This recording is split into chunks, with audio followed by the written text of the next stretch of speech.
We are here for fights. Stay focused.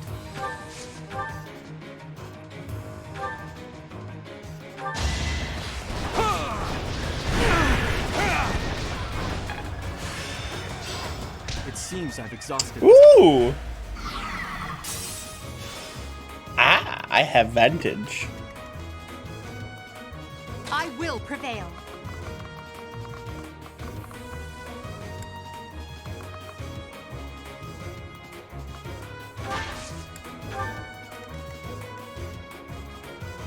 I am Ferdinand von Ayer. Our power is yours. I'll show you a plan. It was a very good plan. Good. Yes. To work.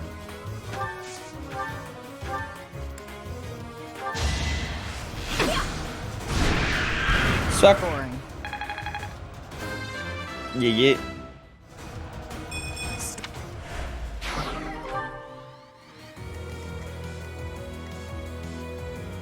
Oh no.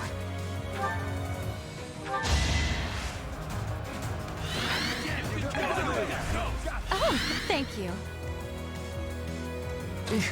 Battle.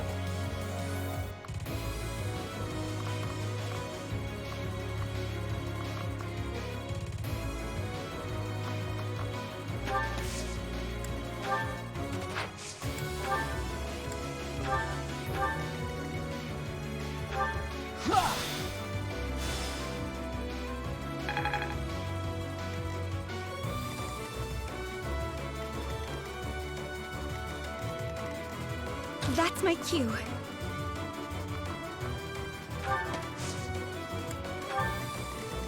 As you wish. I will get the victory. Put me in there.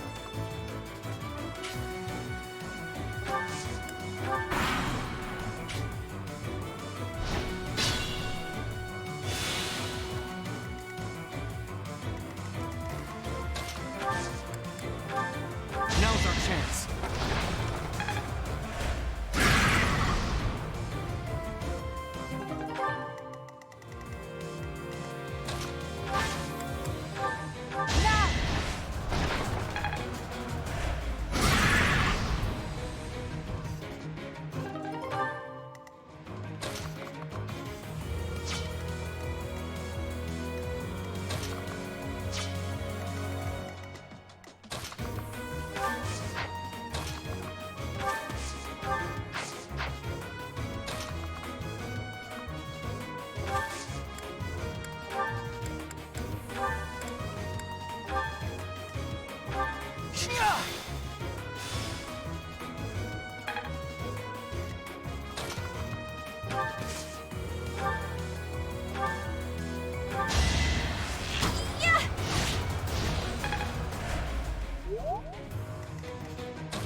Hate me all you want.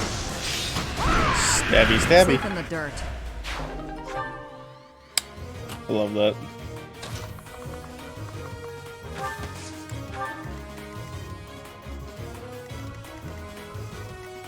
Howdy.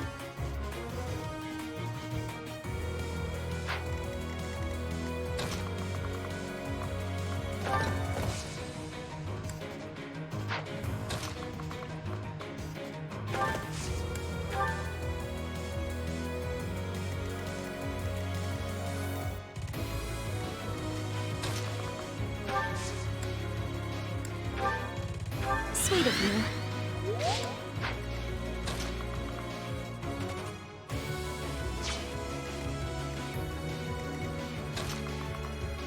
How much damage do you do?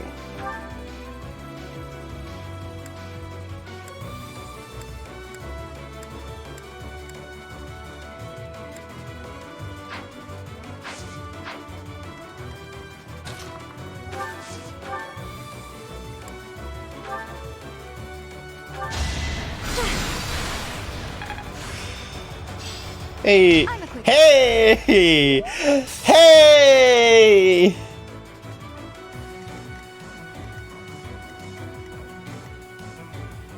Oh.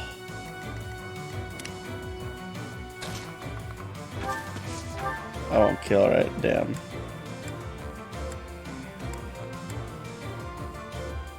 I don't want to do it. Move a bit closer. But I won't do it. You ready for my fun new spell?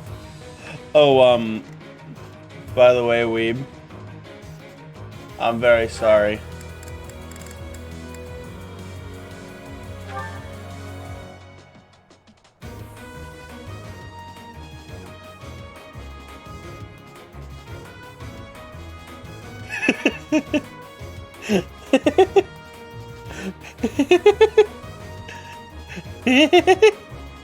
Hubert has become my anti-death knight.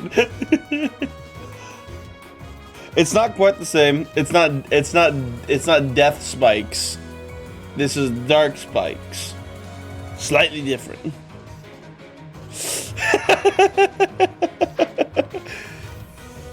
But not that was.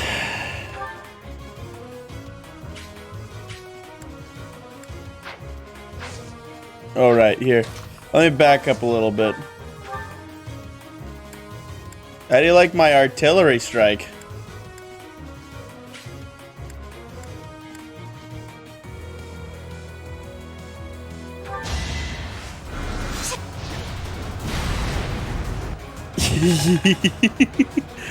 Just now. Just when she got up to level A.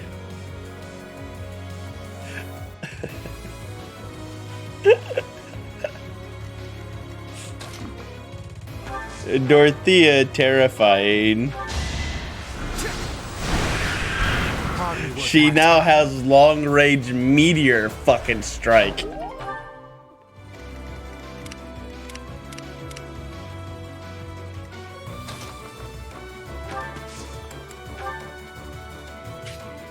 Bring in the smarts. Pretty good, don't you? Officially, I believe I am now unbeatable except by way of crit. Make them tremble.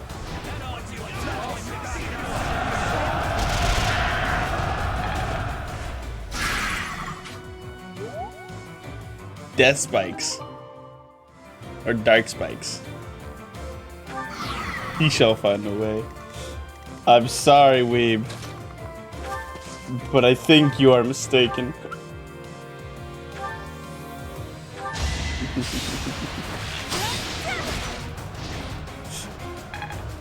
May not be as OP, but still just enough to be deadly.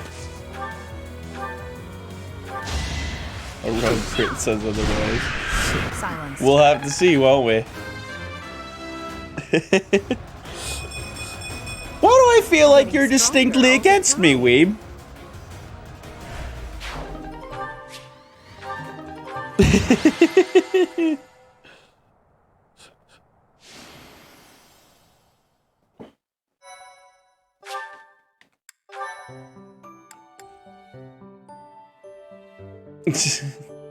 I suppose. Oh, level 22.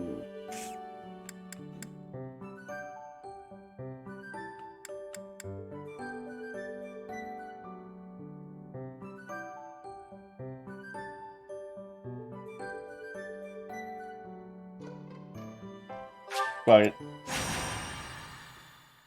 My, thank you so much. I suppose. I am grateful. I have gratitude.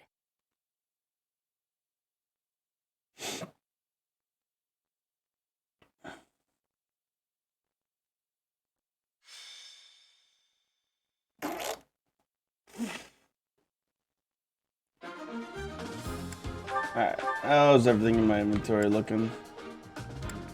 I am eventually gonna need to start repairing shit. I should be able to get through this combat without it. Maybe I should. Nah. Nah.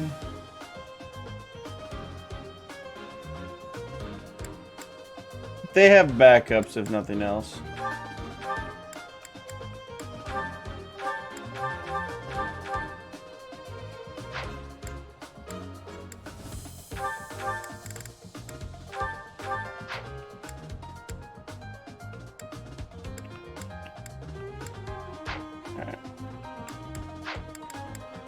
Well,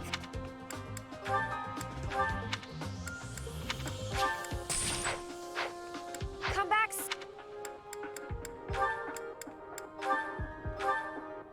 And now I have Vantage.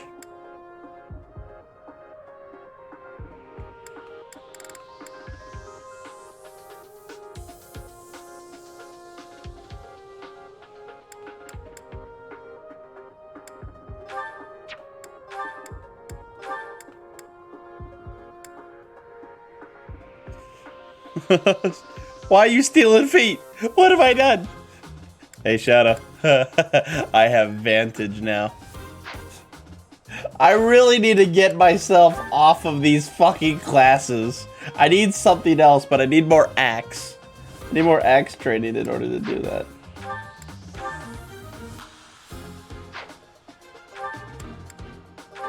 Oh yeah, you want to see the other thing about Hubert that makes him downright terrifying since I mastered out Dark Mage? Read that.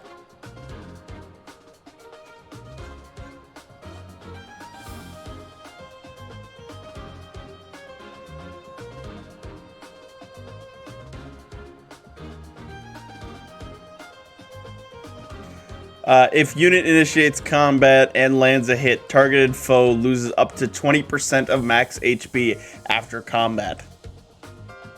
So not only does he do the damage that he does, he also does an additional up to 20% after.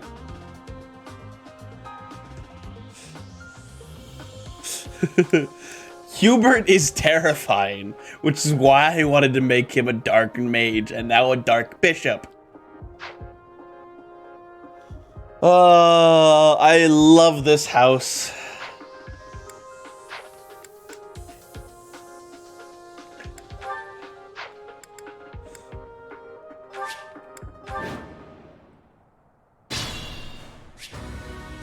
All right.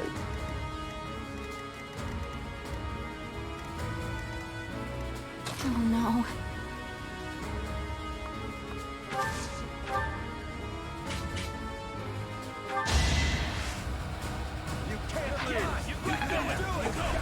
Thank you. As you wish. Oh, Hubert!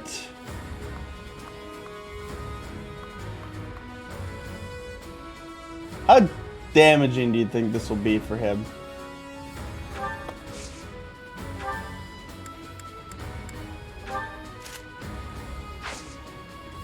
Nah, it's probably too much.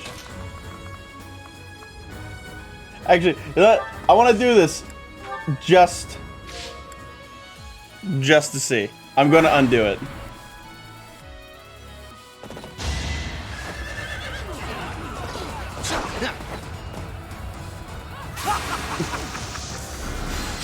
By the way, 72 damage. 260. Lady Edelgard.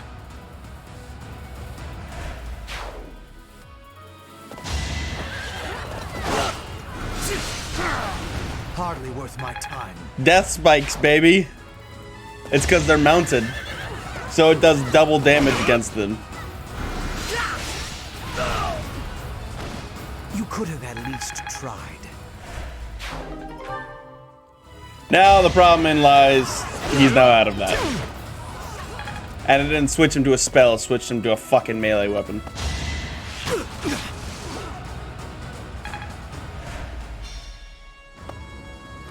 Look at that, he's still fucking alive somehow.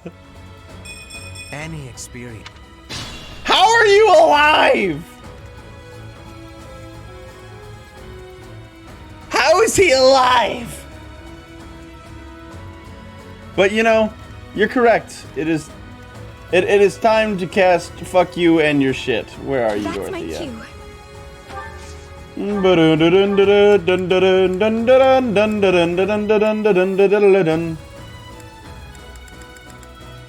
Can I just pick a spot that's not both of you? Aww. Damn it.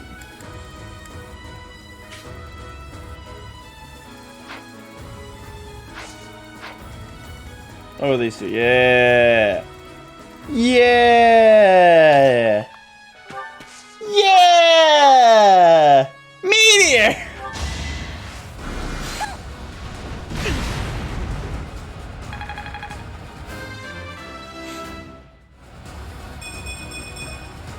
Well, like what you see. Yeah, exactly. That's what Josh was saying.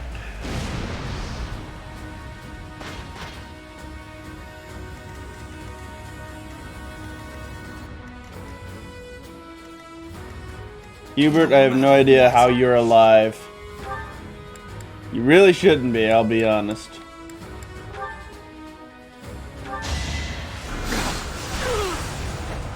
I was so impressed by that I am not I'm not pulling it back. I want that to stay in the annals of time.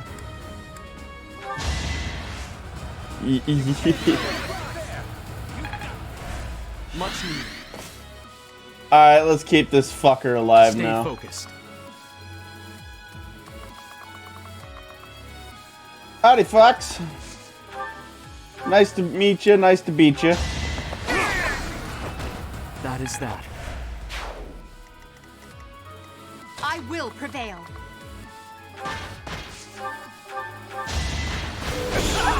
Now you know your limits. You're not fucking wrong. Boring. That's why he has magic death.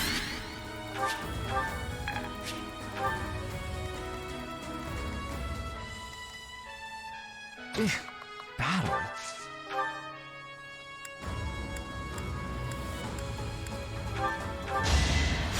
As expected. Jesus. I forgot how much Hubert or Linhard fucking I am scores. Ferdinand von Ayer. Hello, Ferdy. Stay well away from Hubert. I will get the victory. Put me in there. Punchy, punchy.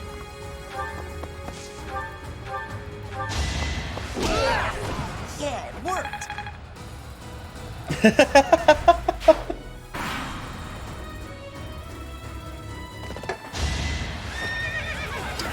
Shadow, I've missed you. You bring such poeticism.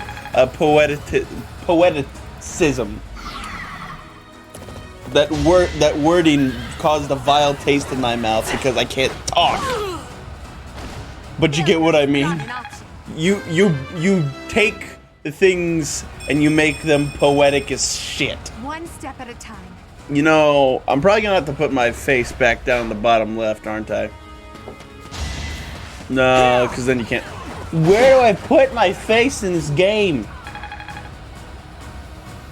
think maybe top right? Is that all?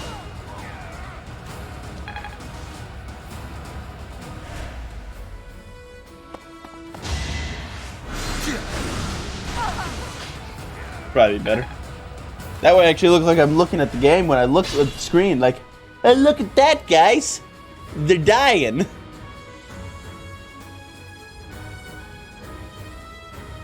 Well, she exists in the timeline. I just don't have control of her. Oh my god, Ferd.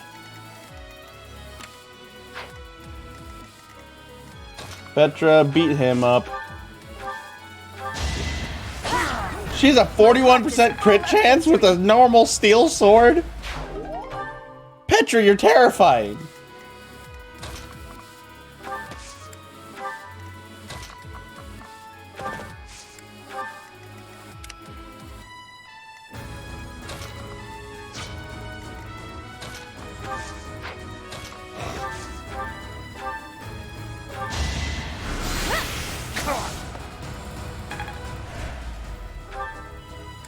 Oh, that's right. Meteor's only on one shot, so I can only do Meteor once.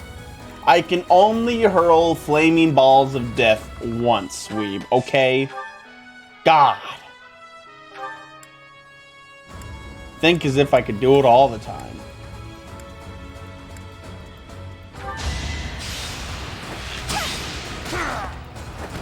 Anywhere I can hide.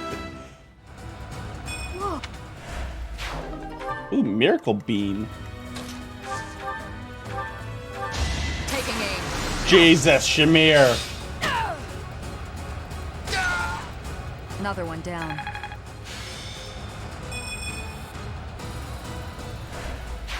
Show me more.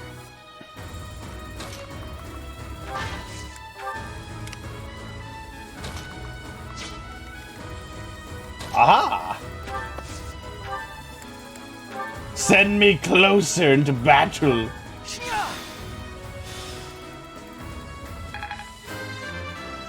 God, that gives me a lot of experience. I should just do that no matter what. Hi. Time to die. One shot. Should I have held back? As you wish.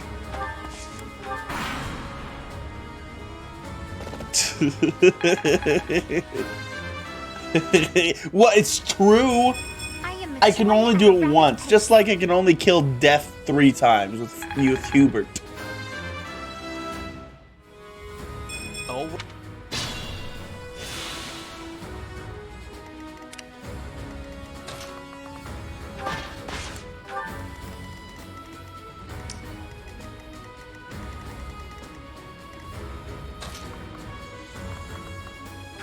Well, let's watch all these guys just kind of burn. It's time.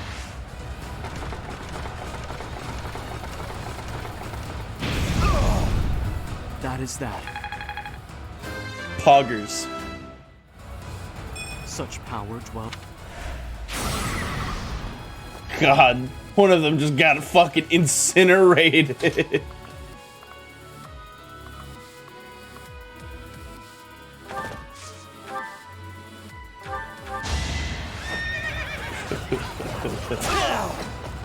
Only a fool challenges me.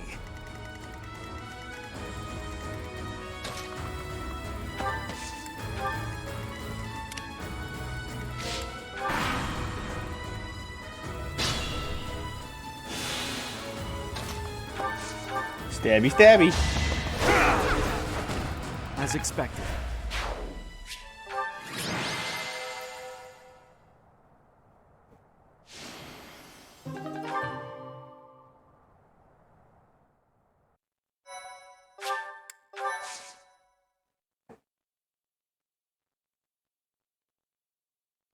Aww. Alright. Bye, Shadow. Sorry to hear about the internet, man.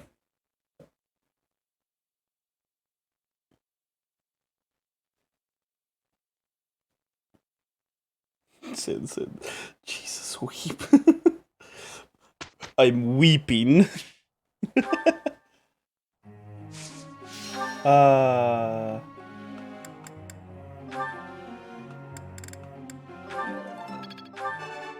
Oh? How? It is. Tell-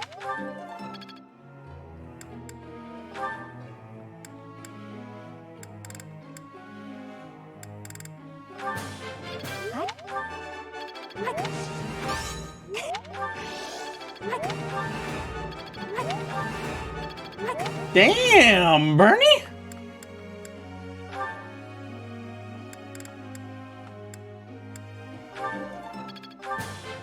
I would. Oh.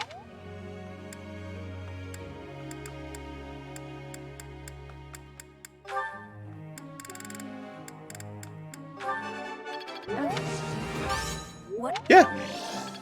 Dini, son. Why? You.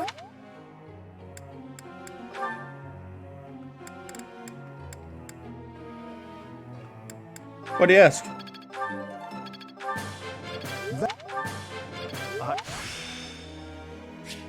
Perhaps. Bleh.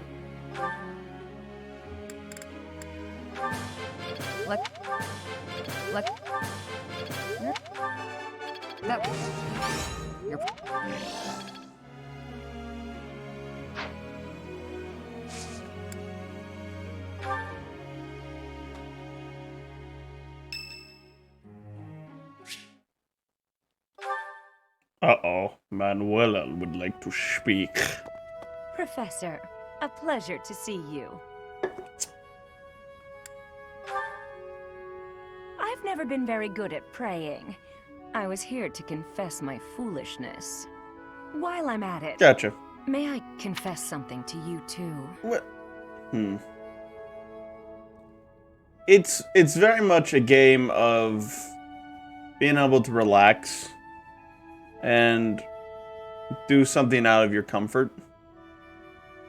Or for some people, they like the fantasy element of being able to play something that they're not. Like for an example,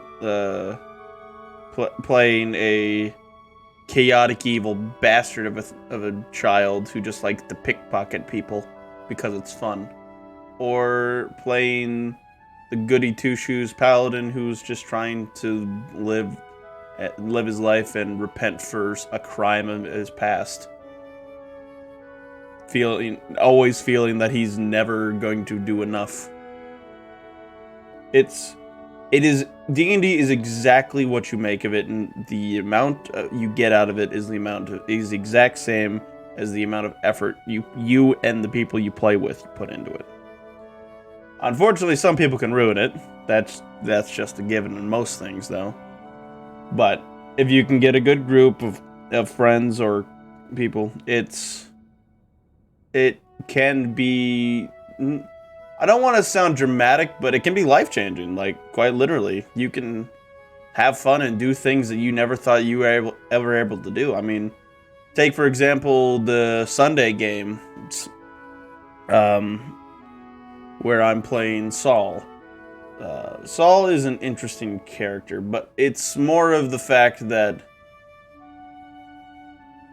he's kind of a power trip, but for a reason. Like, he has done things over a long period of times and struggled through hardships, and there's a reason why he's as strong as he is, and he's not going to just dumb that down because people think he's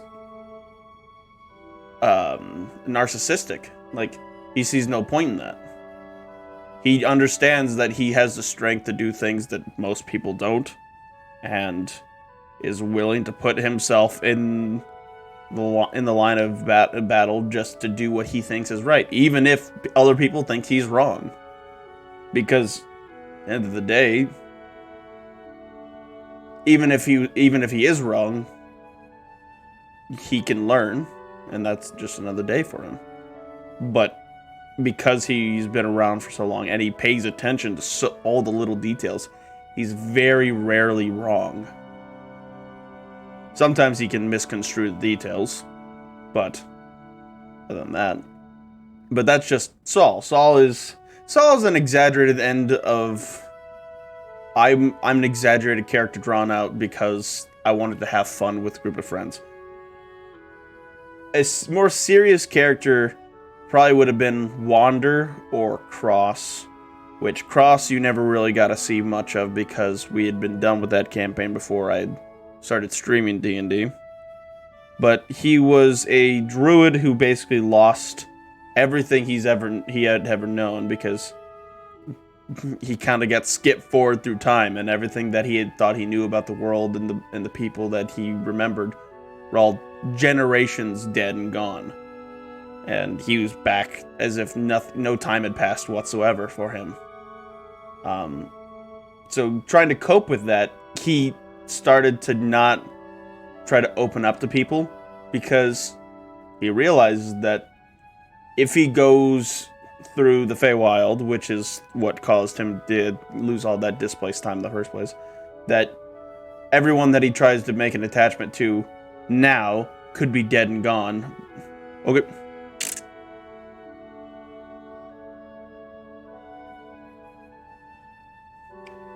I just kept talking, I'm sorry.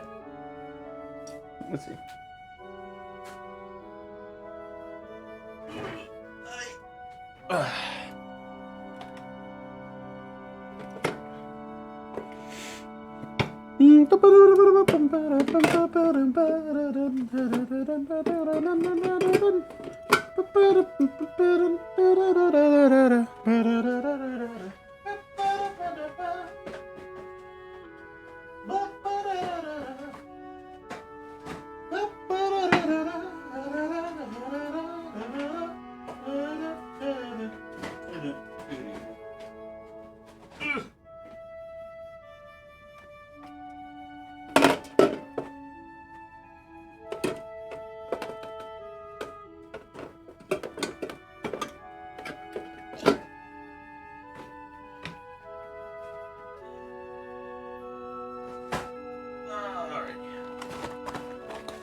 Bag?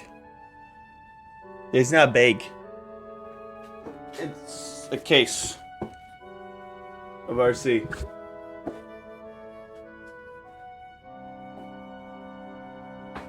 Like a 12 pack? Yeah.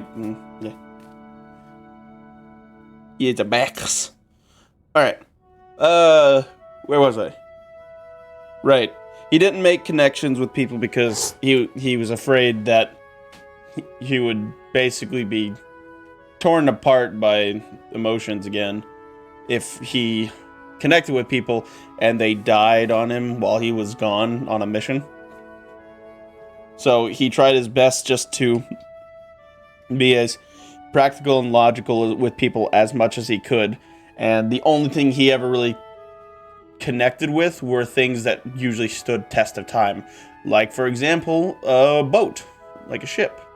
Because he was a sailor before he became a druid, and he loves the sea. And he loves sailing around, and when he joined the group, he just like, all right, this will be a good place to set up camp, set up shop with these people, and I have to watch the captain of this boat anyway, so might as well get the fun and experience of the sea and piloting a ship again that he hadn't gotten to do in quite some time. And even though he tried not to, over time, it's fair. Over time, he slowly, even with him trying to avoid it, started to develop attachments to the crew. Mostly like the captain, Mori, which you know where that's named after. And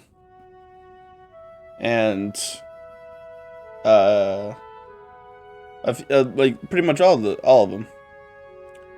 And so in order to kind of help break that, as well as he needed, me as player wanted to play a different class because it had just came out. I took a small break from Cross and sent him out on a druidic mission and replaced him with his teacher, Victus, which is a mystic. And he was an interesting character. He tied with an acolyte of knowledge in a battle of the wits with the help of a 7-year-old because she reads a lot of books. But by the time the Cross had came back to the group, literally almost every single person was gone from the original crew, but like from the crew that he hung out with, besides like the deckhands. And that was not great for him for a time because he had particularly grown attached to them. Hearing the fact that one of them had blown themselves up by accident trying to save the rest of the party. The two of them were captured in the Underdark. And what was the other one? the only one that was left that told them what happened to all of them left the group shortly thereafter. So he was all alone, basically in charge of the group, because everybody else had been captured or died or disappeared. So he became the captain of the boat. And that put things in a completely different perspective then to him. Because he tried to just, like, he learned that he had to rely on other people. He had to give up his role as the helmsman of the boat to captain the boat, which was a complete jump for him because he had only ever steered the boat. He had never directed the crew before. But it was something that he picked up rather quickly. But he always missed going and just driving the boat, which he would do during some shifts in the night. And over time, he developed an attachment to the crew and the people, and no longer thought of them just as people that could be replaced with new bodies, and that the ship came first. Though there was moments of that, he still cared deeply about the boat, especially since the boat was a living thing. It was a mimic ship, which was fun in itself because we could eat other ships and grow bigger. Or if we ate enough cannons. We upgraded the boat to an iron hull, or an iron-sided ship. So slower in the water, but had a tougher side paneling. And by the end of the campaign, when we had when we were in the process of saving the two people that had gotten captured, he was putting himself out there more and more to try to protect everybody else. And in one instance, when they were coming back, because of someone that they had saved, because it was completely on a whim, but he kind of it worked out, and it was funny as fuck. The goddess of war had sent a celestial being to attack the boat and to recapture that person. And by the time we had gotten back to the boat, because we had left to collect an item, most of the crew had been slaughtered on the deck, and only a few of them were still alive. And he did not take that very well. He quite literally almost started a war with the goddess of war. But thankfully, another god was there, Rax, the god of death, and brought the crew back to life, since it was more of a misunderstanding, and because he owed the old captain a favor still.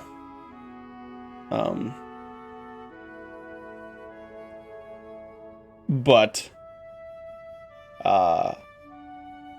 that was kind of the turning point was him seeing all the men like dead on the boat. He just threw away the notion that people could be replaced at that point. And that's also when he kind of came to the decision to not do what the deal that was given to him, to save the old captain, which was his friend Mori, and the old first mate, which was to give the man a powerful artifact weapon in return for their safety, for their whereabouts and getting them off the island, or getting off the prison. But because he was bound, and it was bound to only him, he decided to make a deal with someone that he did not like from day one, but decided that he was the lesser of two evils in that moment, which is called the Immortal King, someone who'd been around for centuries. And he made a proposition to him, saying, like, the thing about the Immortal King is that he was an interesting character because he was a changeling, but not in the standard changeling way. He like his original form was a changeling, but he took upon himself other people. I brought them into his consciousness and kind of had them all living up in his head to keep them alive throughout the centuries and to collect their knowledge and their expertise. Yeah, kind of. Except that they all vied for control all the time. It was quite a fun thing. This character sounds familiar. Yes, it is. Hi, Jacob. I'm telling Weeb about Cross and I've just gotten to the deal with the Immortal King. Yeah, the Immortal King was one of my favorite characters. Mm-hmm. I think I've ever made. Yeah, I love the transition from Cross just absolutely hating the guy because of situations he found the Immortal King having his fingers in, and then in the end, which in all honesty, he wasn't really in charge of them. He just kind of had hands in everything. Mm-hmm. But Cross didn't see that at the beginning because he never saw anybody else until he met Jameson, which he also didn't like. Though he kind of had you only saw the strings. You didn't see how well he was pulling them. Right, exactly. And to the end of it, where he's like, "I'm not giving Drax this fucking weapon.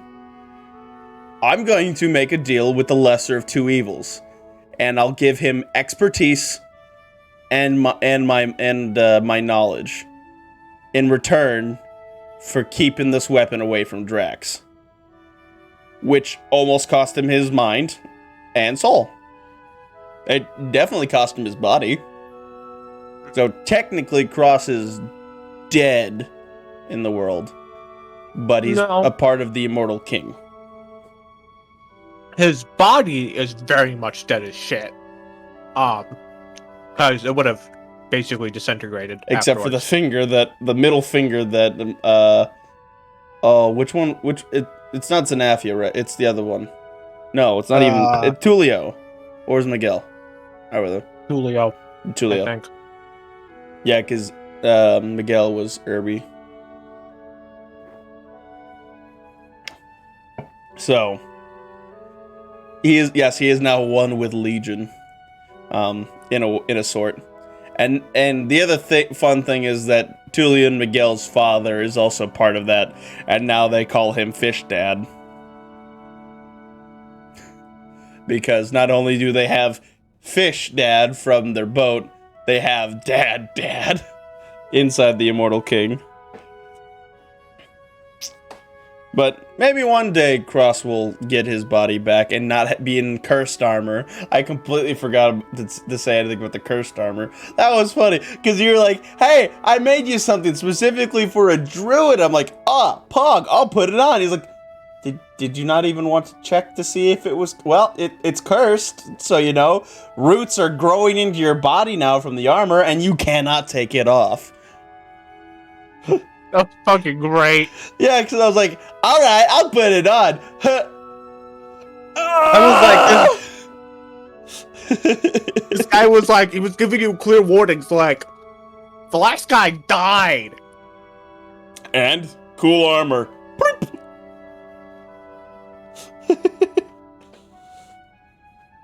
But that armor was fucking cool. It was badass as fuck. Yeah. Like quite literally, it saved me on numerous occasions. Mm-hmm.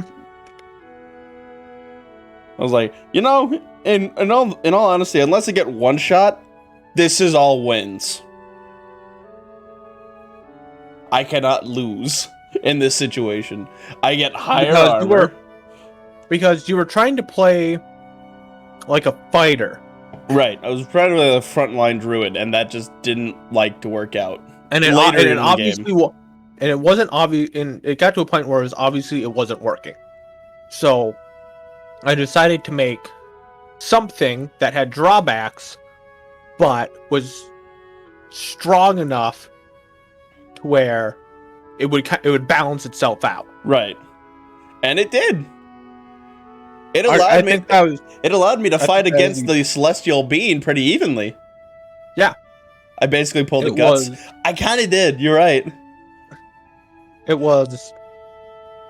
Actually, I took a look. That's actually where I took inspiration from it. I love you. Was the guts armor, because The roots I going was into my looking at bones yeah. that. Yeah, I will say, I really enjoyed your first campaign, Jacob. You did really good on it. Yeah, and As much as you give me shit for fucking up some of the plot lines. oh, that was for my first campaign. That pissed me off so much. I was like, how do you do this? The worst part is I never did it on purpose. I was just I was like, hey, I have an idea. Let's do this. Or something that happened because Josh forced it. The first one, not my fault. That's all on Josh. And Josh did that on purpose. He could have said like, hey, can we build an orphanage? And I probably would have went, no, we don't have the time. We got to do other things. But he knew that I was going to do that. So he's like, hey, let's adopt these kids so that way Cross builds an orphanage instead. And it fucking worked. It worked. He played me like a fucking fiddle. Yep. He played me so well. I did exactly what it is. And then I was like, he might be able to help us with the bandits. Yeah, we're gonna be able to deal with the bandit problem that's over yonder. And he's like, interesting. Banishment. I was like, ooh. And he failed to do it against fucking Josh's character. And he's like, now you fucked up. Yep. The worst part I think about that is just the fact that it was your overpowered guns that killed him, not even us. He just failed con saves. And then I just took his ice-covered body, had Asterion throw it in the corner, and I sat in his chair like with my hands in my head, and I'm like, I just wanted to build an orphanage. And that's where the line is, I came for peace and got war, came from. Yep. Because for some fucking reason, every single time that Cross went for peace, he got fucking war. And anytime that fucking Mori went for war, he got peace. It was so fucked up. Oh. Like, I don't want to fight you guys. I just wanted to talk. Like, well, we don't want to talk. Fuck you. What? I still loved the first session. I can't say that the first session was my favorite session, but it's pretty up there. It's at least top 5 sessions. Just the accidentally reading a woman's diary because he thought it was something important besides a diary, and then chewing through all the belts as a squirrel, and then grabbing the mithril armor and the barrel of fucking gold, and just going, ooh, ooh, as a fucking monkey into the woods, and they just tried to chase after him, but all their fucking equipment just fell to the floor. It was... That was a lot of fun.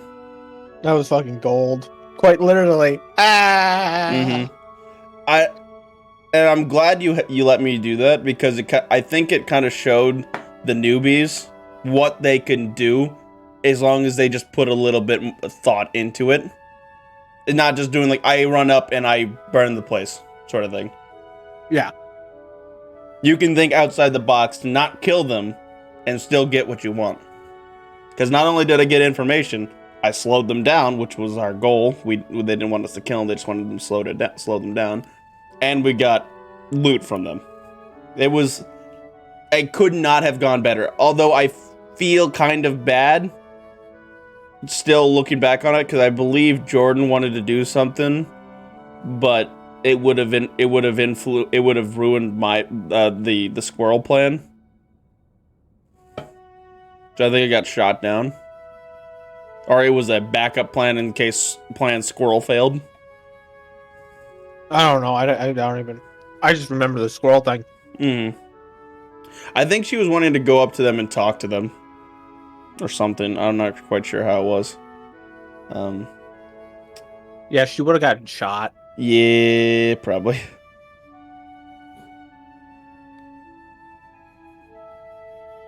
Like there was a military camp in the middle of fucking nowhere that no one was supposed to know about. She would have gotten shot. Mm-hmm.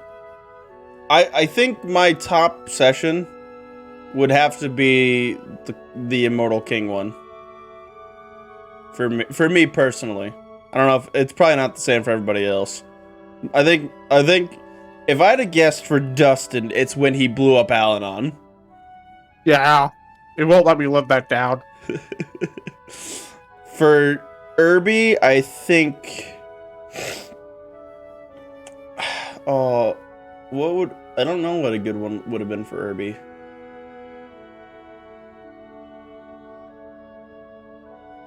Did Zanafia ever meet his kids? What? Yes. Oh, he did. Was that in campaign? Yes. That believe might. so. I think that might be his favorite session then. Brain just goes through what's the dumbest idea for a character in D&D I can think of, and I think my brain has its answer. Oh, you got an answer? Oh. For Josh, I would say it's definitely when we took the gold from the Black Dragon session. Oh, that was. I still can't believe that worked. Like, I was fully willing to walk away from that because I'm like, that's death. That's real death. And he's like, hey, we're moving. We're here to take the shit. And the dragon's like, take and go. Like, huh? That poor dragon did not know it was coming to him. No. That poor dragon died like suffering in agony. No, he didn't. It was instant. Well, you know how much dirt you dropped on that guy's head? a bit. Oh. Just to say, you are significantly deeper than you think your characters were. Oh, gotcha. The dumbest my brain could think of is a vampiric bard only way out of things is either song or fucking their way out of it. Gotcha. No, bards. Bards in general, yeah. For me, I think the dumbest thing that I've ever made has got to be Harley Island Gym, the fucking fairy barbarian. God, that's fucking. If you're just talking about ridiculous, it's the fucking monk who can punch 27 times in one round. Or is it 26? Either way. Yeah, fairy barbarian. His name is Harley Island Jim, and he's about a foot tall. And he's stronger than most average humans. He's as strong as most minotaurs and orcs. As a foot tall fairy. So that means he's fucking jacked. Think of Escanor from Seven Deadly Sins when he's buffed out on the sun. That's him, but a foot tall.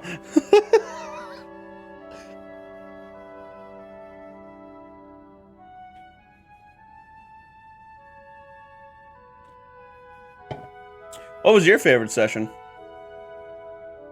Oh. Of campaign 1. Mm-hmm. I still think that a moment that holds a special place in my heart is when Mori got flung over to the enemy ship and he goes, "All right, you all work for me now." And they just go, "Yeah, sure." And that's how he met Jackson. Yeah, tall fairy is just roided as shit and break people like cat bar. Yeah. And his boss is a fucking bunny lady on crack. Because she's fast as fuck.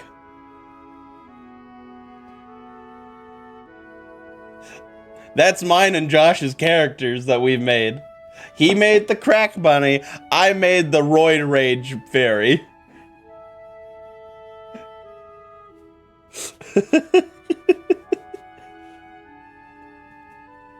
I think the best part about that is the fact that the third ship didn't even see it coming and just got turned into fucking wood vapor. Like, there was nothing left of that ship. Nothing. Absolutely nothing. Do you, by the way, I'm so glad that Rax was there for that day on the boat when everybody was dead, because if not, I'm very certain that Cross would have started a war against the Goddess of War, which would have put him right in line to be the next runner-up God of War.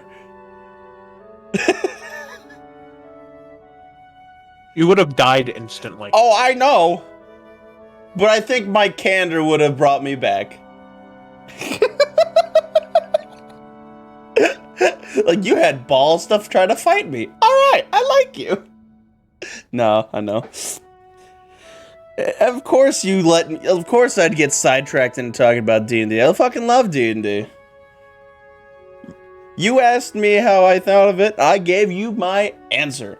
I gave you examples on some of my characters.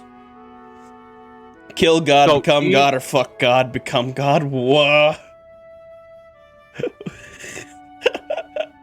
What was that, Jake? D&D is only as good as the people at the table. And that's exactly what I told him too. It was like, some people can just ruin a game. Absolutely. But some people can just fucking make the game. Like, as much as Justin makes shit jokes, there are some times that he does the best shit on game nights. I just wish it wasn't so in far between. I wish he did it more often. When Irby talks, there's a chance that it's absolutely pure gold. And the rest of the time, it's just horny.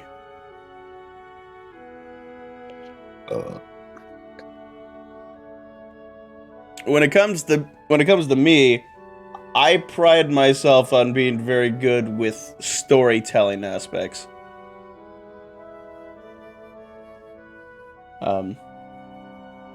Lolly sword. Oh god.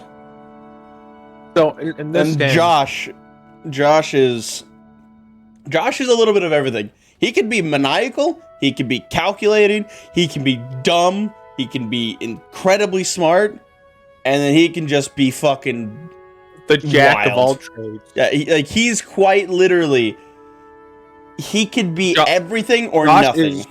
Josh is quite literally our wild card. Yeah. If you had to put us on the table, we have you, who defaults to a T with your characters. Like, no offense. Your characters kind of have their one thing that they want and will do in a situation.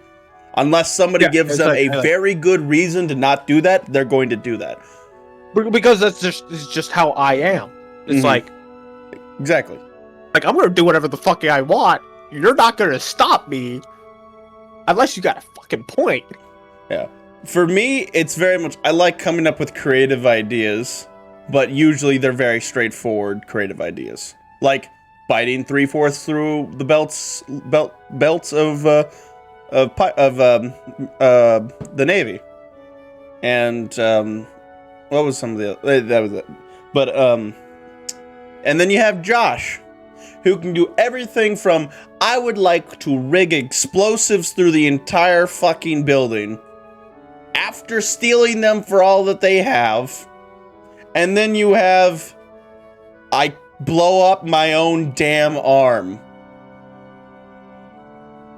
because a crocodile bit it while I had explosives that ignite to saliva. Oh, you forgot about that. And then allowed his other arm to get chopped off instead of his friend taking any damage. His friend would have been fine. He probably wouldn't have gotten much happen to him. He then allowed his friend to cut off his other arm. Yeah, Mori had 0 arms. At one point, he had 1 arm, so he's very much like Taijin. But Josh's character then lost the other arm because the first mate accidentally chopped it off. Yeah, explosives triggered by saliva. I don't know how it worked. It was basically a explosive suicide pill. It was just that faction. It was easier for them to make gunpowder than it was to create poisons. Because their whole thing was they were in a whole area that had a bunch of zombies around. So if dying by poison means you just come back as a zombie. But dying without a head means you just don't come back. And basically, we were trying to get somewhere really fast.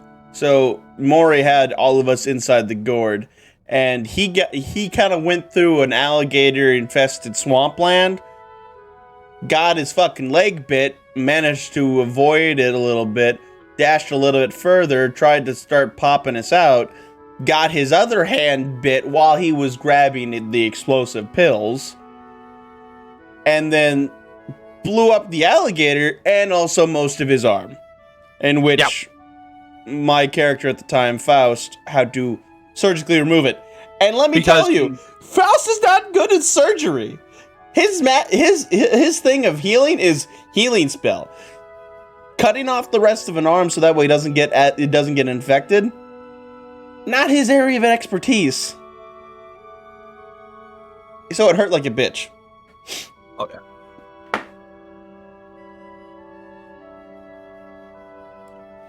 Faust was a fucking... You want to talk about dumpster fire characters, weeb? That was Faust to a T. You multi-class too early. Yeah. Yeah. Basically, I was trying to go for a very specific thing, because I had a little bit of rogue, I had a little bit of paladin, I had a little bit of warlock. I could have just avoided the warlock and still had the same thing, but I was really into the being able to pull out a weapon whenever I needed to, because pack weapon is just so much fun. Especially when you're in a prison situation, like, I'm unarmed, and then they come up close to you and you're like, haha, shotgun, bang. He got a lot better when I started using him more as a spellcaster instead of a frontline fighter. But it wasn't by much. He was still a dumpster fire. Like when I was playing, I'm like, yeah, this will be fun. I can get over these shortcomings. No. He was just bad. He was just bad. Oh, I'm sure it's fine. I want to replay Faust, but I want to play him at the level where he's actually useful. Because the point that I was trying to get with him is that there's a class feat with Paladin of Treachery that is called Cull the Herd. So if an enemy has an ally within 5 feet of it, you get advantage on that enemy. And then you have Rogue what's the one I'm trying to think of. The pirate one, the one with Swashbuckler. Swashbuckler Rogue gets advantage if the enemy you're facing does not have an ally within 5 feet of it. So no matter what the situation is, I get advantage, which would mean that I always proc sneak attack. I could smite on hits and have advantage, so I crit more often. And it would be very, very broken, especially with warlock weapons. The problem is getting to that fucking level, though, because he was just dog shit.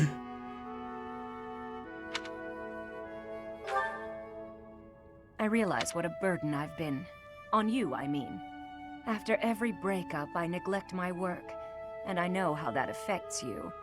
I'm completely worthless as a woman. Can you imagine how that feels? Oh, I'm going to be single for the rest of my life. I just know it. You think so too, don't you? Really? So if I couldn't find anybody else, you'd marry me? Oh, don't worry. I can tell by the look on your face you didn't mean it. What's wrong with me? It's not my looks. I'm still gorgeous. Or am I? Be honest. Do I look old? No, not possible. So I'm the Shrapnel's kind of songstress who swept interesting the because empire off its feet. Men my profess entire their character love for thing with me him is hourly. he just wants to take. Can't be I know. looks. And I'm like, oh no. I saw him like, I'm gonna have a hard time working with this rat. The Like, rat if- is taking everything. Like, if he's in your sight line, if he's not in your sight line, he's pocketing something. And Saul is just cursed with the burden of absolutely always seeing that. Yep. That's the problem with being able to see everything. You can tell when the allies you can't do anything about are stealing. It's like, God damn it, God won't damn quit. it, God He damn won't it, stop. God damn it. There's nothing that you can do to make him stop. Which is why he's like, alright, let's just go to a place that doesn't have anything to steal. Honestly, He'll find if we had something. not, if Irby had not told us that there was rain clouds going overhead of Ickman, I would have just gone back to that cave and I would have just waited there until it came back. So Yeah. I'm glad he told us, because otherwise I'd have just been sitting in that cave, like, I'm waiting. I knew I was right. Well, I mean, it would be a serious weather shift. Mm-hmm. Oh no. And it'd be a strange one The at problem that, so it makes isn't my sense that he told looks, us. And they are not the problem. Then it must be... what? My personality?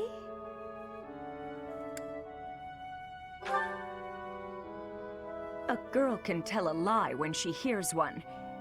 You think there's a problem, don't you? I suppose I can be a bit unkempt. I do have a short temper, and I may be a little lazy, sometimes. But I've always heard fellas, you know, like a woman with a few flaws.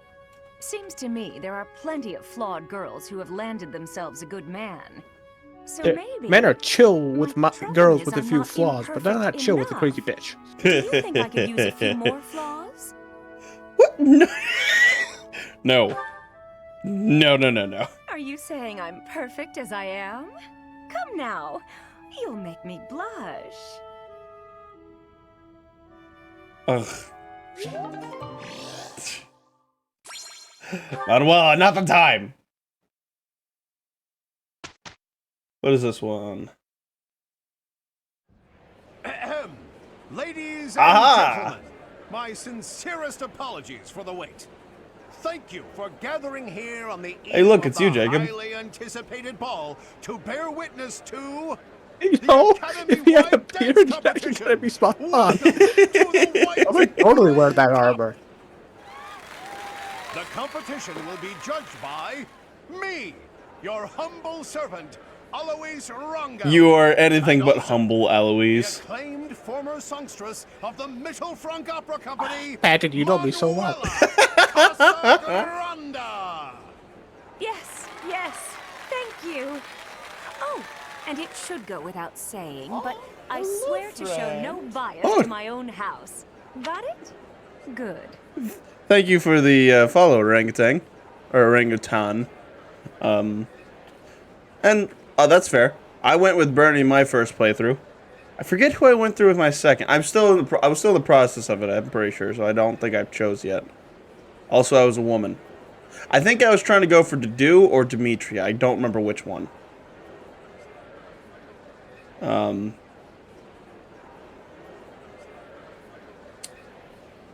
But I don't think... just mostly because Bernadetta reminds me too much of Eden. I don't think I could ever like Bernadetta that much anymore, unfortunately. Technically on this account, this is the first playthrough. I have done about 1.5 before this. I believe it's on normal difficulty, classic.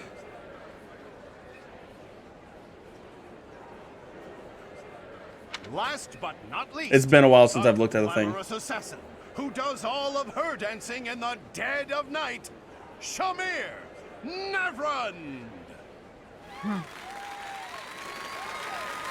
The three Fair. swear on our honor she's hot. to judge the Indeed. following proceedings with utmost impartiality and fairness. And with that, will the representatives of each house please make their way to the stage? Contestants, are you ready to dance? Felix, you are not And is the band charismatic. prepared to play? Very well. Begin. I think it was because I was in the process of playing it a lot, and then I think we moved.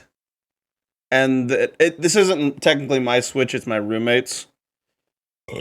Oh, ugh. I'll eventually go to maddening.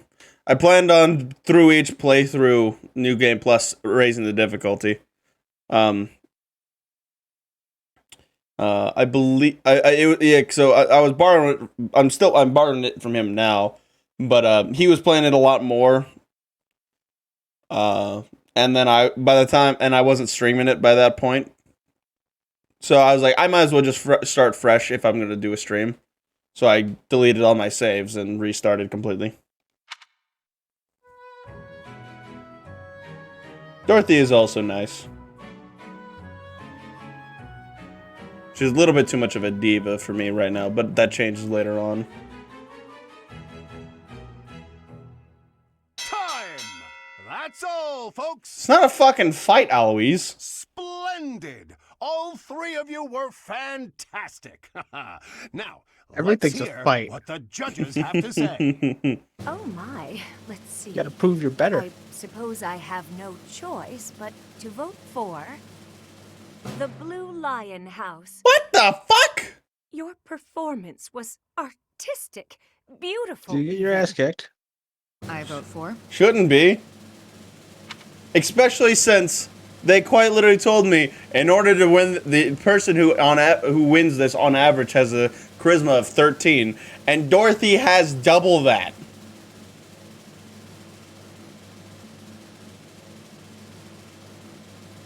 The Black Eagle House. Thank you, Shamir. The way you carried yourself was striking. I'm already Great this feedback, far. both of you. Well then, let's see. Factoring in my own humble opinion, yes, I'm not just gonna we delete the have save. a winner. And I will announce who it is right now, without any delay. The winner of this year's You're White delaying. Iron Cup is By saying you're not delaying. the Black Eagle House. Thank you. I wonder if I can use this to bolster my singing career. Once more, please give a big round of applause for our talented participants. So Weeb, here's the fun thing about this contest. It's not just for fun. Dorothea can now become a dancer. Which is fun.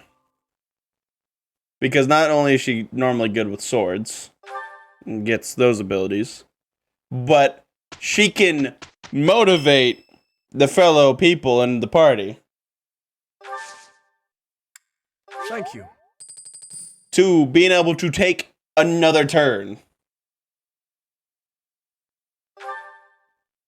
What a splendid result. I am rather proud of myself, I must say. Is that so? In any case, I think it's time for a break.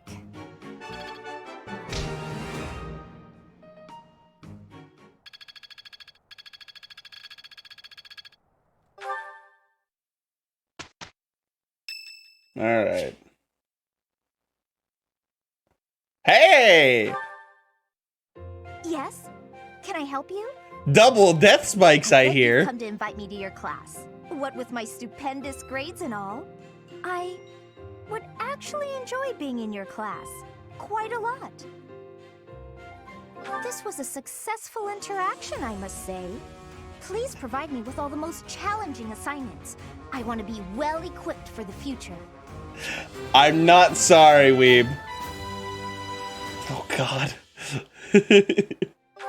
Just lap dance to motivate the army. Oh, God. I appreciate your effort. Go to that meeting. What was that? Appreciate I would it. go to that meeting.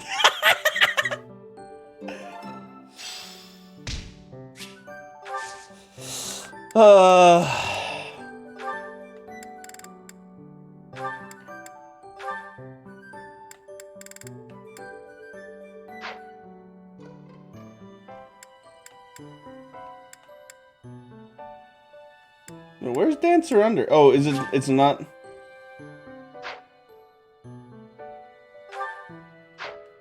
Where's Dancer at? Or do I just?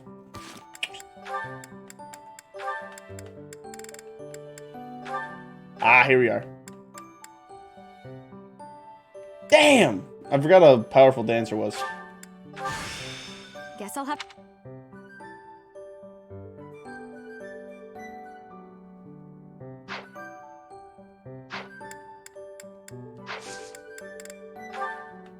Let's see.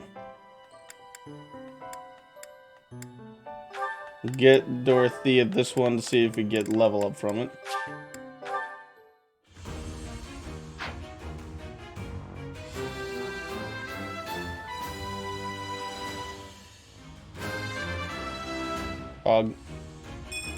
I passed things to.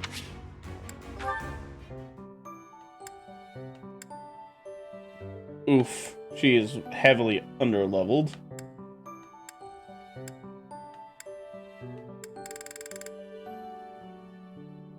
Though, to be fair, so am I.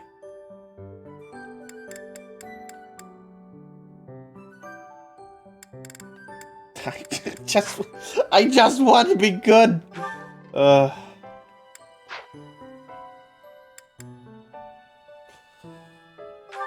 At this point, I'm willing to make myself into one of these just to get a bit more experience. I'm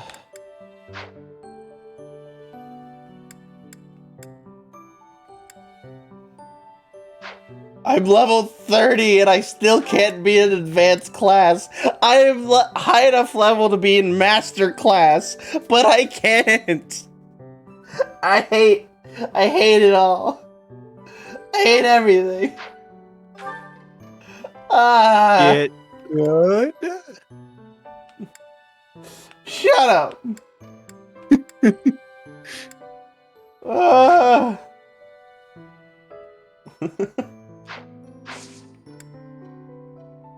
Oh.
Need 2 more mithril. God damn it.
Now the question is, who do I don't really want to trade out Lysithea for anyone, but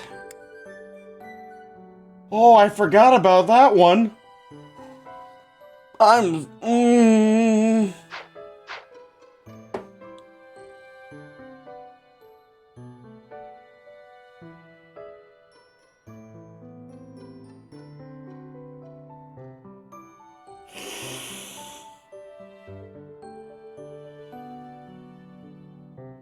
If it had to be anyone, it's either Bernie or Petra.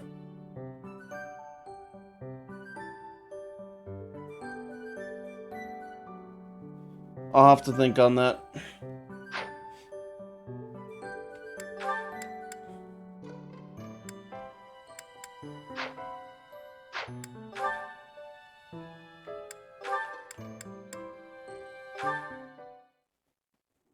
Linhardt, at least try to do some training. Use a staff, or a rod, or a broom, for all I care. My apologies, but I cannot train right now. I have plans for later and don't wish to tire myself. Caspar invited me to train with him, you see. You slept through the whole debate, didn't you? Fine. I'll summarize it for you. Not the whole debate. I closed my eyes only after I knew what reading would cover the topic. There you are. Don't tell me you were sneaking out to do some training. Of course not. I was sneaking out to avoid you. How did you find me this time? A mere coincidence. Why would you wish to hide from me? Because you're an awful nuisance? Why do you pester me so? To ensure that your talent is not wasted due to your lack of... It's none of your business how I spend my time or how I use my talent. Have you assumed the role of my mother? You overplay the part. She was only half as overbearing. What is the matter with you? As house leader, I'm trying to prevent you from causing trouble for yourself and our classmates. Fine, I'll try harder. Really. I'm sure you see all this as my interfering with your duty as a leader. Have you considered how it feels for those of us who serve below you? You are a serious pain, you know. How so? But you're like a mother who insists on accompanying her son to his own knighting ceremony. That's taking it a bit far, don't you think? No, I'd say that it's putting it lightly. All your interfering is greatly hindering my research. I see. Very well. You've made your perspective perfectly clear.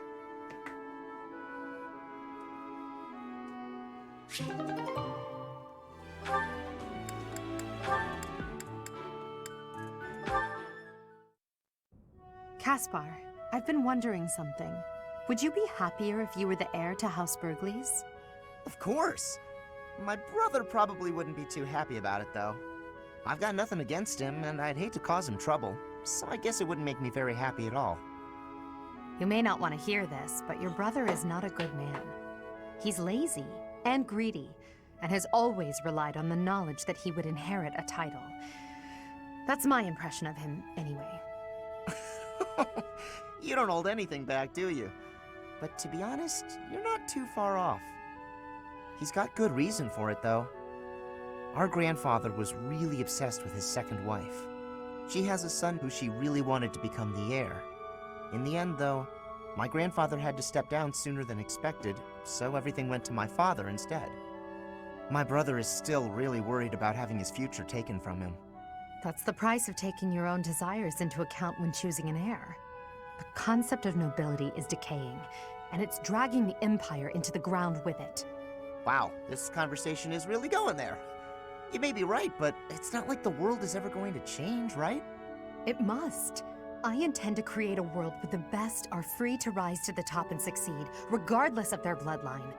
The nobility as it is now could not exist in a world like that. I'll make sure of it. What do you think would happen to me in that kind of world? Would you appoint me as a general or minister of military affairs? If you were the best suited for that position, I would. Right, so my life would pretty much stay the same. I'd still have to train, get stronger, and use my abilities to cut my own path. I don't know what I'm gonna do after we graduate. I guess I'll just have to fight for you. Is that so? At the base, the front lines, or wherever we might be fighting, I'll be there with all my might.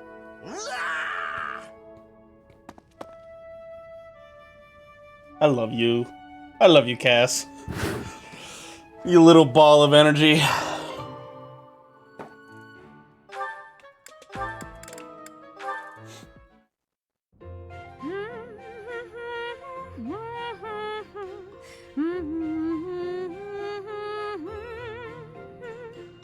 You're in high spirits today, Dorothea. Yes, I have met someone quite charming recently. I'm hoping we can spend more time together soon. Well, I wish you the best of luck. I wish I had some advice to offer. Alas, I do not. Don't worry too much about it, Adie. I'd guess romance isn't really something you're interested in anyway. I'm not completely disinterested. Oh yeah? Is there someone you have your eye on? To be honest, there's nothing resembling romance in my life at present. It's not that I'm disinterested. I'm simply too busy with other endeavors. I have no time to spare for such things. That's not surprising. You're not just any old noble after all. Anyone who has feelings for you, well, they're in for a pretty complicated life. True. And I can't ignore the possibility that I may have to marry for political purposes. I doubt I'll ever have the opportunity for a passionate romance as long as I live. That's no way to talk. You meet the right person and boom, you have passion to spare. Could be someone you've just met or someone you've known your whole life. There's no telling how life will go. Something could even spark between the two of us. You and I? Now that is an entertaining thought. If such an exciting future is in store, I look forward to it. Oh yeah? That's awfully sweet of you, Adie.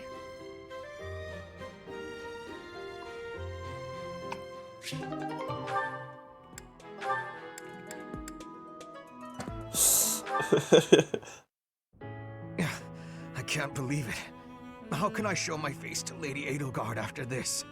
That's what you get, Hubert. If you rested like me, you wouldn't collapse from exhaustion. As much as it pains me to say it, you're right.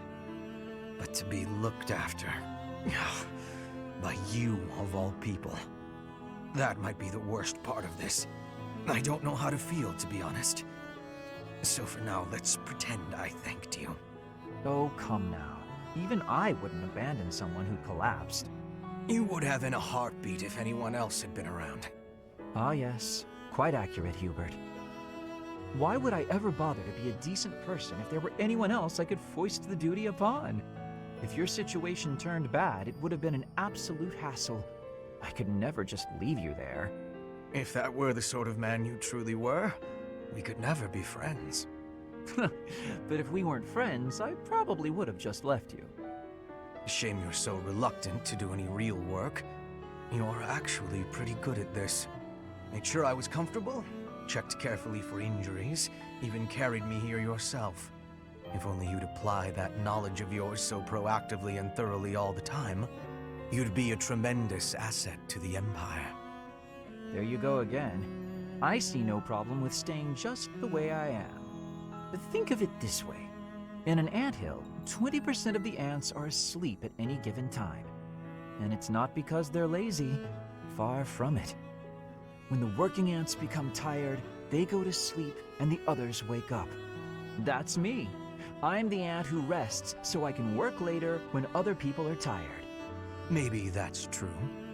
But even if it is, it's still just a fancy way to say you let others do all the work. Consider me unconvinced.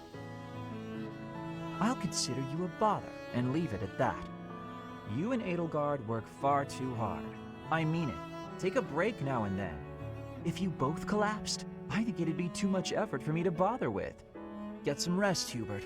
Not as much as me, of course. Fine. I love it when they put their differences aside, even though they literally do not get along at all. Looking out toward Bridget, are you? Yes. There are some times I cannot stop my thoughts from going home. It will be much time before I return. Bridget feels far away. It is quite a long way. To say nothing of the sea that lies between here and there. Being unable to return must further add to the distance in your mind. It is as you say. When I return to Bridget, I will be the new queen. I am wishing to help relations with the Empire. I believe you will be successful. You may not be Lady Edelgard's equal, but you are resourceful enough to make an excellent queen. And unlike Lady Edelgard, you will not be forced to harden your heart. Not Edelgard's equal. Is that what you are saying? Understand that I mean no disrespect by this. But it is a fact that you are far beneath her. Make no mistake about what would happen if you were to raise your banner in revolt against her. She would crush you mercilessly. That is not a difference of equality. It is a difference of power. Even if our homelands were on equal footing, Lady Edelgard would still prevail. I can see with clarity the difference between me and Lady Edelgard. But that has no matter. I would never lose. How amusing. For your sake, you had better hope you are right. It's always threats with you, Hubert. Why am I having so much trouble fighting these tall guys? Stab him with a knife. You've got Either that to or come up with a odorless, strategy. tasteless poison. That's his Is that not thing. a waste of time? Even if I handed you a perfect strategy, something I've done in the past, yes. you'd never follow I it prefer through. something a little more ballistic. Complicated. But come on, I need your help.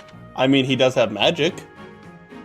All right. Yeah, I'll share with you my tactical not genius. ballistic. I call this There's my one spell that's secret plan. quite literally called Death. Okay, you see, that's pretty close to ballistics as you can get.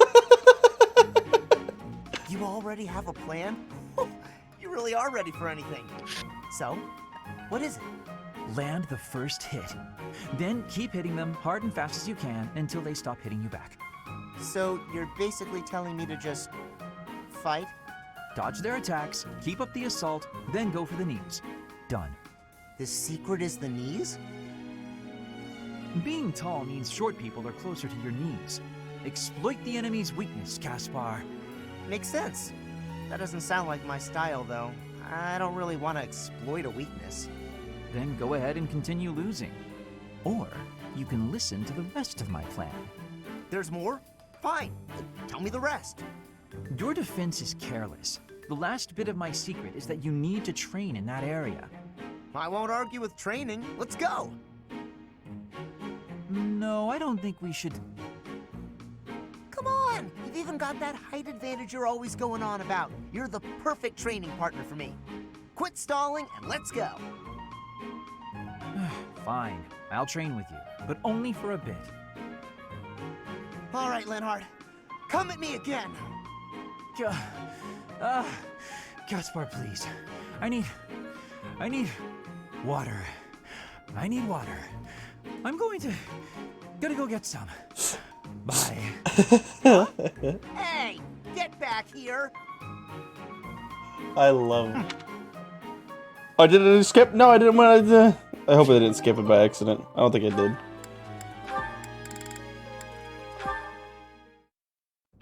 Now then, where is that book on dance? Hello, Flane. I'm curious if you could confirm some suspicions I have. Hello, Linhardt. What is it? I've recently been lost in study on the topic of Saint Setheline. You're familiar with her life, yes? I know a little of her, as do many. But what does this have to do with me? Interesting that you would ask that. Your question betrays your understanding of my inquiry. I am quite certain that it does not, as a matter of fact. I have interviewed several members of the Academy and the Monastery. All agree that you have trouble focusing on detail-oriented work. As I mentioned, I have been carefully researching Saint Setheline's history, and I found several intriguing anecdotes concerning her life. Granted, it is not stated explicitly in the texts, but it is easy enough to read between the lines and get to the underlying truth. The authors of several tomes, all written within 50 years of Saint Sethleen's passing, imply she found it difficult to maintain focus on detail-oriented tasks. Then, just this morning, as I was studying statues of Saint Sethleen, I came to realize how similar her visage is to your own. Interesting, no? I do not appreciate your disrespectful approach to this topic. No disrespect intended, I assure you. Saint Sethleen is a major saint. I only mean to say that looking like her is an honor. I actually meant that you are being disrespectful to Saint Sethleen. There was one other item. If you must. You are quite skilled in white magic, yes? My understanding is that you have a very high affinity for the art. Yes, I do. I am confident in my abilities. I am glad of my abilities, for it is a way in which I am able to help others. Indeed. Once more an echo of Saint Sethleen. I'm so curious as to why such similarities exist. Her crest? Perhaps hereditary traits then? Or is it possible I am allowing myself to see patterns where there are none? I am very busy searching for a book. I will be going now. Linhardt is very smart.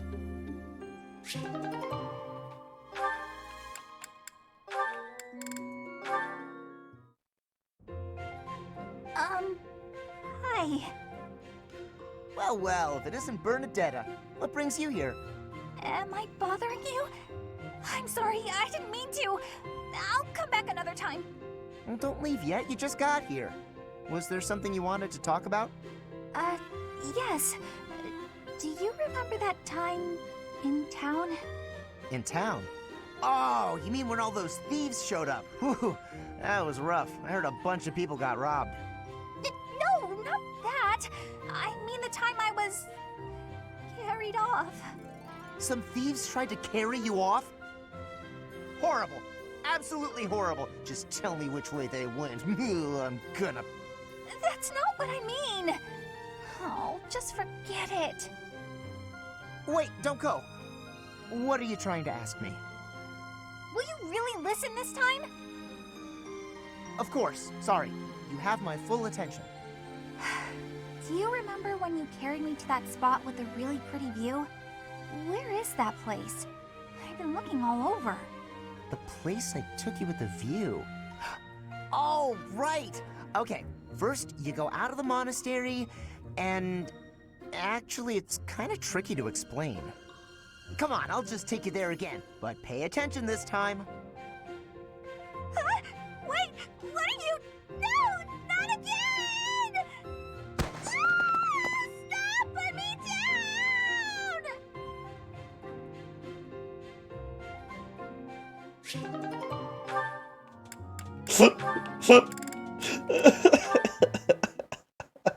Hey, Dorothea, something's been bothering me. I kind of feel like you act more casually around me than you do with other people. Casually? I don't know what you mean. I just feel like you're always asking me to do things that might make other people uncomfortable. Like when you asked me to clean your room. You're not very flirty toward me like you are with the other guys. You seem weirdly comfortable around me. You pay more attention than I would have thought. Hey, are you interested in me? You know, interested. What? No, it just seemed weird, and I was curious. I'm kidding. It's true that I do find you quite a convenient little helper at times. It's like you're... how to put it? You're like a little brother to me. Ugh, really? That's not exactly a compliment. No, but it's true. And now that I've thought about it, I like the whole idea. Why don't you try calling me Big Sis and see how it feels? No, that's not gonna happen. Why not? I'm embarrassed just thinking about